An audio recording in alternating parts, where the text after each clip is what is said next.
Readings from Meditation and Spiritual Life. Practice of the presence of God. Our next point is intensity needed. There are three kinds of activity: unconscious activity without any definite aim, conscious activity with a definite aim, and the activity carried on with a higher form of consciousness along with ordinary consciousness. And we should never stop short of the third one. We should learn to work without losing contact with higher consciousness. Here, no new capacity for work is created, but the old one is given a new and better turn. Nothing new is brought in from outside, but there is a new inner awareness, which is our own inherent nature. Through intense spiritual effort, we can create an undercurrent in the mind which flows on towards the divine even when the rest of the mind is engaged in work. Thus, there are two currents flowing in the mind. Such a conscious splitting of the mind is possible and is essential for the continuity of spiritual life. Through steady spiritual practice, we will be able to have a larger part of our mind under control, and the more we can do this, the more efficiently can we divide our mind into two, and the more efficiently can we practice the presence of God in the midst of all our duties. Ordinarily, the undercurrent is an unconscious stream filled with all sorts of useless things. What we have got to do in meditation is to try to make the upper current and the undercurrent one. And then, during work, the undercurrent should be made to flow along some higher channel, along some higher constructive lines as much as possible. We must modify the contents of the lower current. We must bring them to the conscious plane. When we do this, we get a good portion of our mind at our command, and at the same time, we come to have a more intense and wide awake mind. This is an important discipline in the life of a spiritual aspirant. Spiritual life means more and more of mental awakening, that is, the awakening of the higher mind, ultimately leading to the attainment of superconsciousness. Just study your mind and its movements dispassionately while doing your work. Watch it and see how it is busying itself with all sorts of useless and sometimes even harmful things. You can then have conscious control over the mind to a great extent.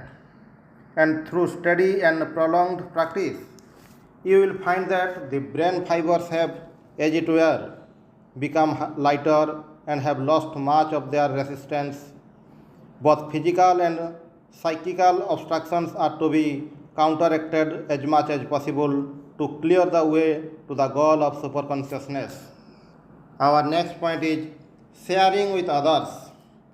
We try to gain something for ourselves and then try to share it with others. At the beginning, greater stress may be laid on our own inner growth, but the welfare of others is not to be lost sight of. First of all, we must have an amount of preparation, otherwise we cannot even serve others efficiently. Let us first strive to be divine ourselves and then help others to be divine. But these two must go together. When one has promoted one's own spiritual progress to some extent, only then can one work for others, and that in an efficient way. When Swami Yatiswarananda said, "I do not care for my own salvation," he had attained his salvation already. After having attained the highest spiritual state, he worked for others. If the Lord keeps us in a higher mood and gives us the strength to do his service, let us go in for it. This form of service takes us nearer the goal. Sometimes one has to remain in a higher mood not only for one's own sake but also for the sake of others. This serves as an additional impetus to spiritual practice. Unless you have something, what are you going to give? So, sometimes not out of our own earnestness, but out of necessity, we have to gather more, because more is to be distributed. This is the ideal for all of us, to try to promote our own welfare as well as that of others. And really speaking, the two can never be separated. Through service, there comes the sense of unity more and more. To the extent the sense of ego is stressed less, the sense of unity asserts itself more and more. And finally, we come to realize the divine in all men and women, in the whole outer and inner world. Next point is change of attitude towards the world. Even before this unity is actually attained, one has to feel it, imagine it in the course of one's sadhana.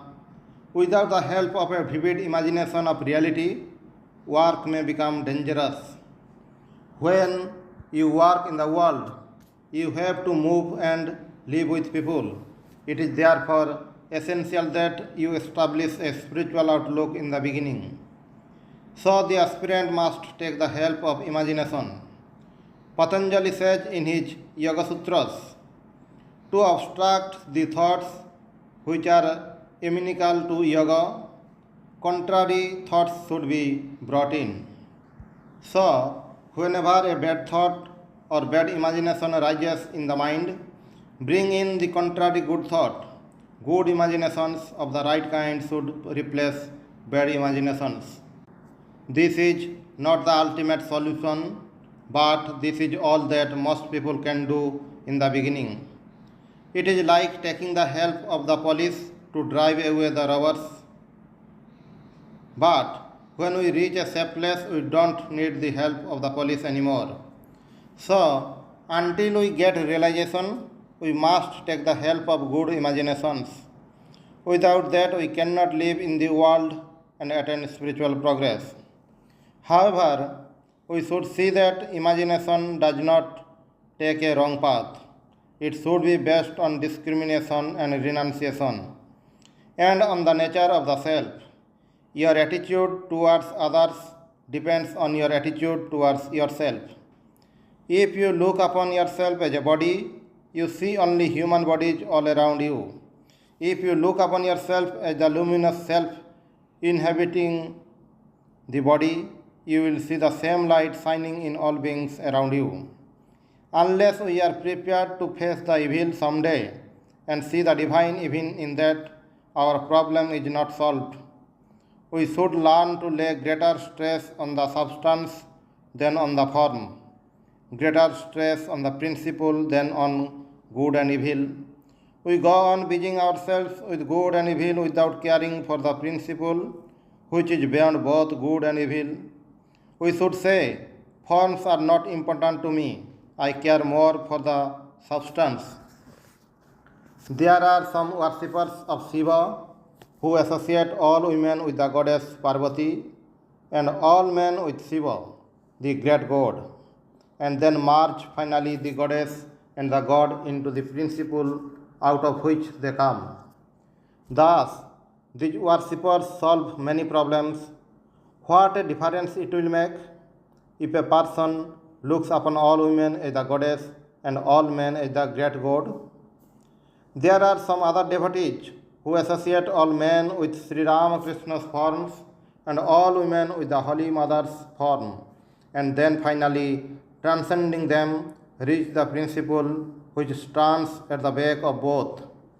Only thus can our problems be really solved. Now, at our present stage, disturbing thoughts and evil forms may be brushed aside, but this can never be the solution. There must come a time when we see the one at the back of both good and evil, and then good and evil will cease to affect us.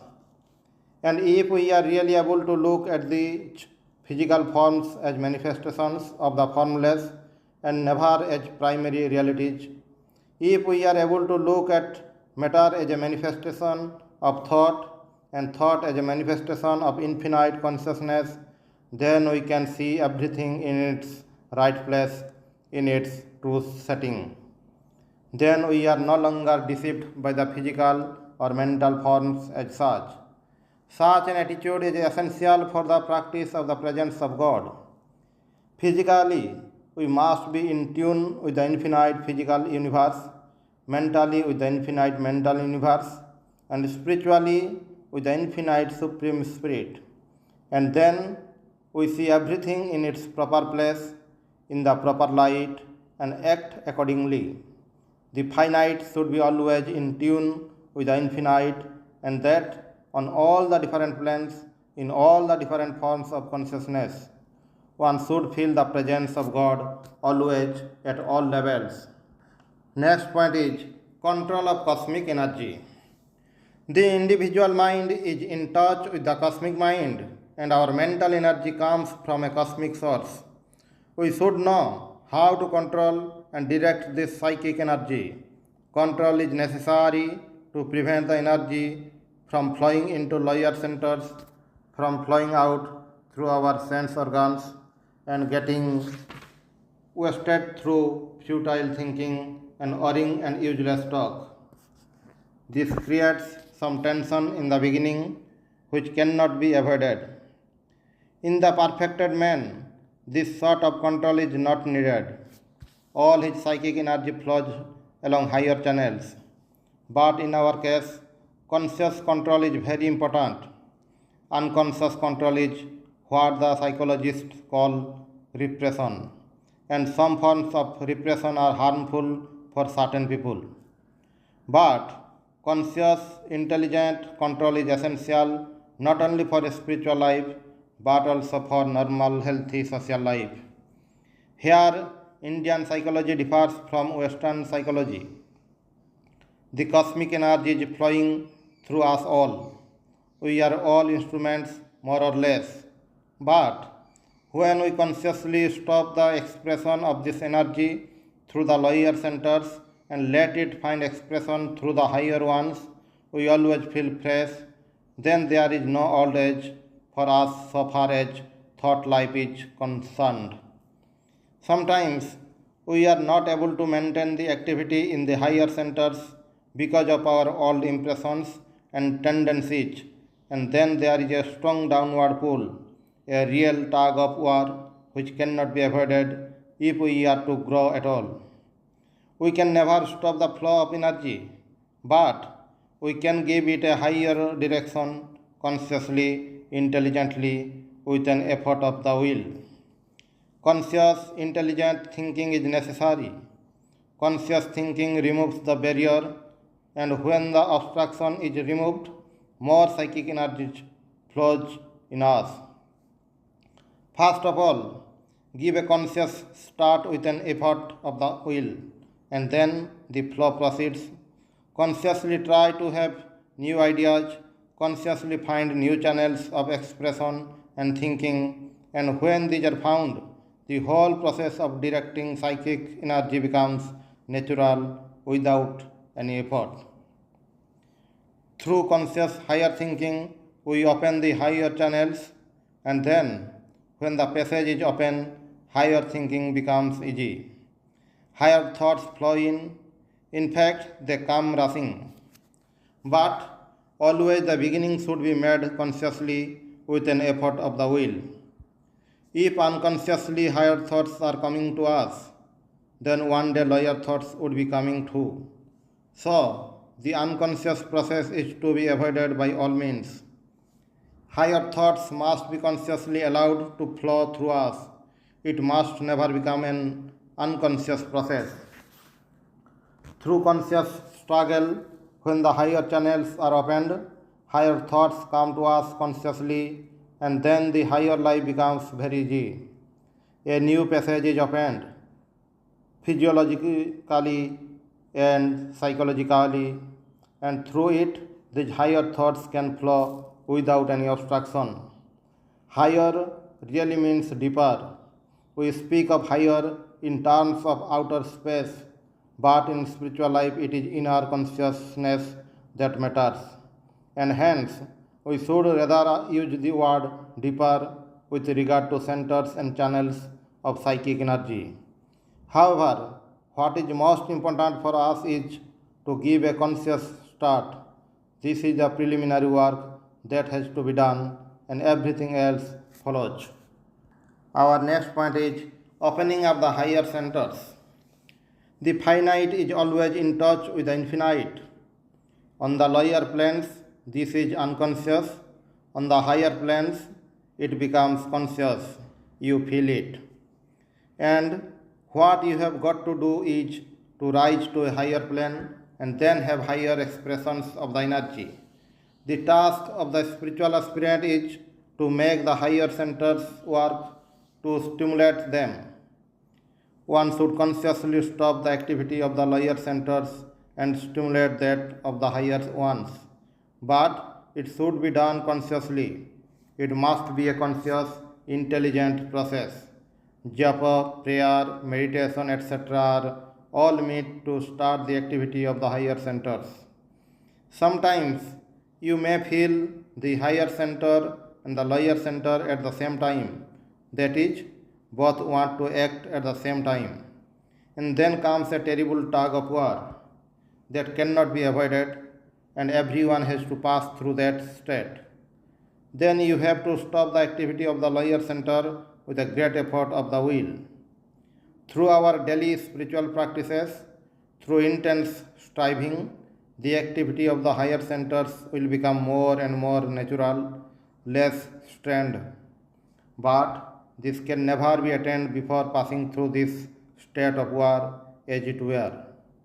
A general purification of the body and the mind is necessary if the obstructions are to be removed, so that the energy can find its expression through the higher channels and becomes creative on a higher plane.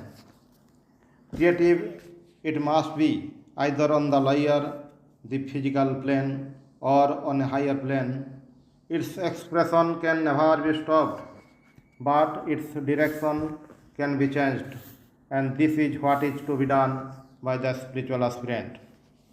It is not enough just to control one's energy, but one must know how to give it a higher direction. Otherwise, the energy goes round and becomes more and more of a whirlpool, or it may even easily take a lower course and find its expression through one of the lower centers. So much of energy has been stored up in us without finding any expression at all.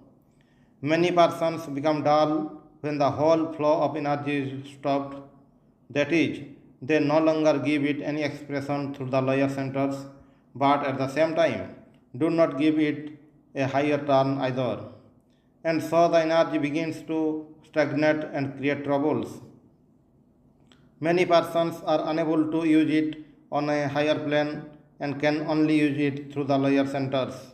They just become dull or whirlpools when the flow of energy through the lower centers is stopped. That is why we must be very careful when giving instructions to other people if they happen to belong to this lower type. Sometimes one feels an upsurge of cosmic energy which cannot be stopped. Through prior training and purification of mind, we should be ready to cope with it. So many different moods and impulses come to us, and we must learn to cultivate and culture higher moods and do away with the lower ones. Next point is inner control. Mostly, some subconscious process is going on in ourselves without our even knowing it, and we feel only its effects. So we must be able to control the workings of our mind. We should be aware of the flowing of the cosmic energy into us and be able to manipulate it within us. We cannot have control over the outside events, at least not perfect control, but we can have as much control as possible over ourselves. There is the influence of stars and planets, the influence of the environment, and the whole of the outer atmosphere, but all this is no reason for us to feel affected by them. If you cannot work against them, you have to remain insulated as it were. Then you won't feel affected and will not be swept off your feet when any undesirable impulse or an onrush of energy comes. And through practice, we become automatically insulated.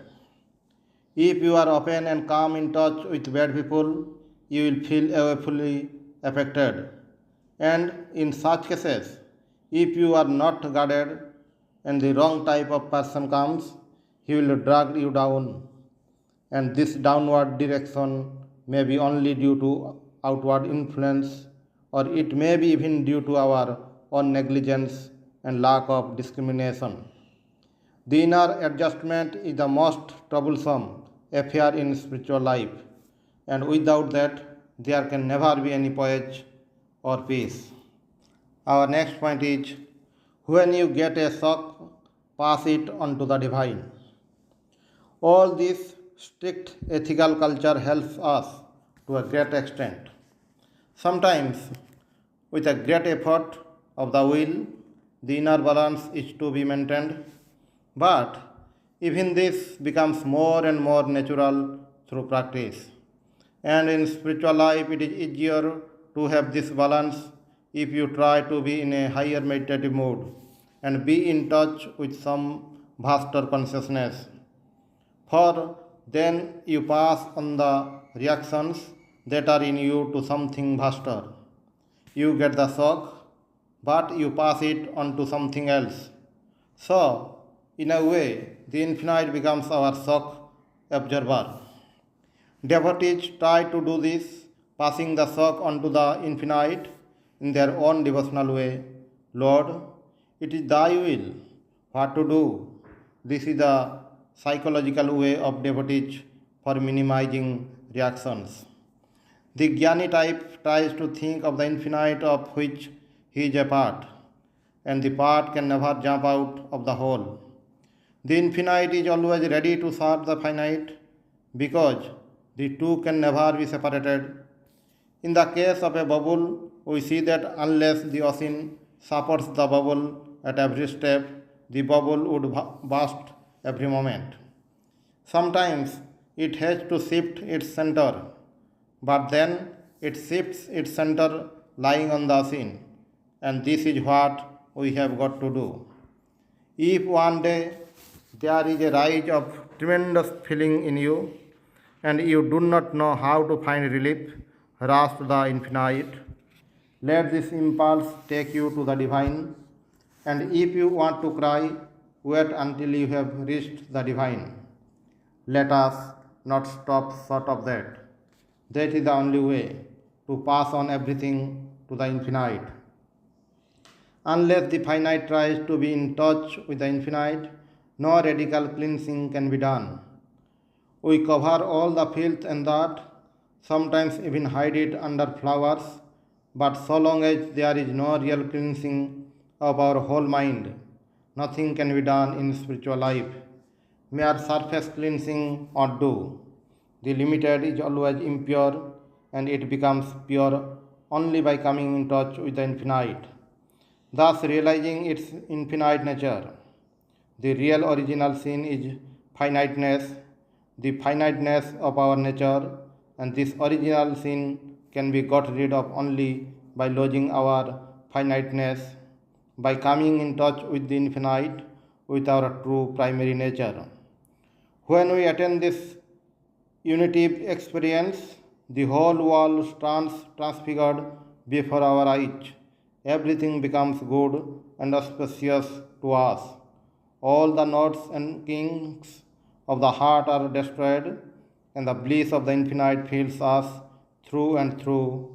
We then feel like the Vedic Rishi who sang, "The blissful winds are sweet to us, the seas are showering bliss on us. May the corn in our fields bring bliss to us. May the plants and herbs bring bliss to us. May the cattle give us bliss. O Father in heaven, be thou blissful unto us. The very dust of the earth is full of bliss.